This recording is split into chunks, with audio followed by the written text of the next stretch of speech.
C'est le moment d'ouvrir notre fenêtre sur l'étranger.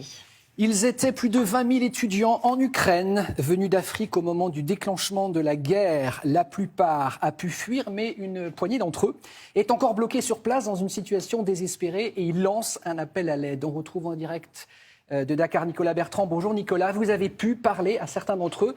Ils sont toujours bloqués en Ukraine, c'est ça ?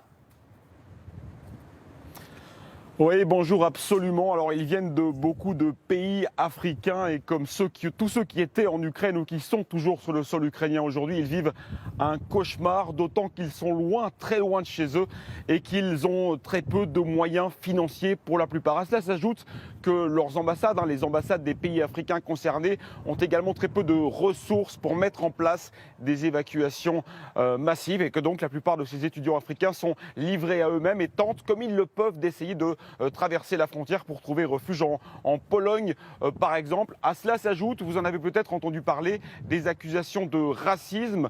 Plusieurs de ces étudiants africains racontent n'avoir pas pu embarquer dans certains trains ou passer certains postes frontières à cause tout simplement de leur couleur de peau. Alors, l'ambassadeur ukrainien ici au Sénégal dément ces accusations. Comme vous allez le voir dans ce reportage, il est signé Jean Barrère et Mathilde Boucher. Regardez. Prise au piège d'une guerre qui n'est pas la leur, loin de chez eux. Laissez-nous rentrer chez nous, laissez-nous rentrer. Pendant près de 2 semaines, ces étudiants d'origine africaine sont restés bloqués dans la ville de Soumy en Ukraine. La plupart ont finalement pu être évacués dans la semaine, mais à Kherson, au sud du pays, certains sont encore réfugiés dans un sous-sol, alors que la ville est désormais aux mains des Russes.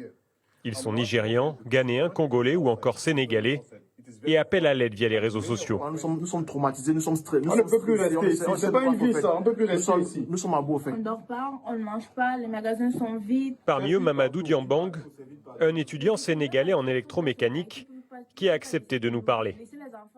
Voilà, on est là dans une situation vraiment compliquée. Et voilà, nous voulons sortir ici. On a tenté par tous les moyens, on n'a pas pu sortir. Donc on est là. C'est de l'inquiétude totale. Voilà, on attend. Il y avait près de 23 000 étudiants africains en Ukraine au moment où la guerre a éclaté. La plupart ont pu fuir vers l'Union européenne ou ont été rapatriés dans leurs pays respectifs. Durant cette fuite, certains disent avoir été victimes de discrimination, voire de racisme aux postes frontières. Les étrangers africains, nous avons des problèmes pour passer. On privilège, c'est normal qu'on privilège les femmes et les enfants, mais les hommes, nous restons du matin au soir. On passe la nuit sous la fraîcheur. En Afrique, les accusations de racisme ont été particulièrement relayées. À l'ambassade d'Ukraine au Sénégal, on se défend de tels comportements.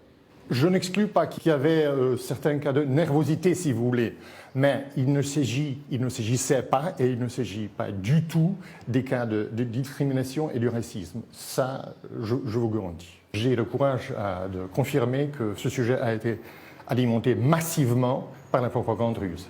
Seul réconfort pour le diplomate, les messages de soutien qui ont afflué par dizaines et plus de 150 candidatures de volontaires sénégalais décidés à se battre aux côtés des Ukrainiens. Nicolas, vous venez de le dire, donc des Sénégalais sont prêts à aller se battre en Ukraine, mais alors du coup ça a créé une polémique chez vous, là pourquoi ? Expliquez-nous.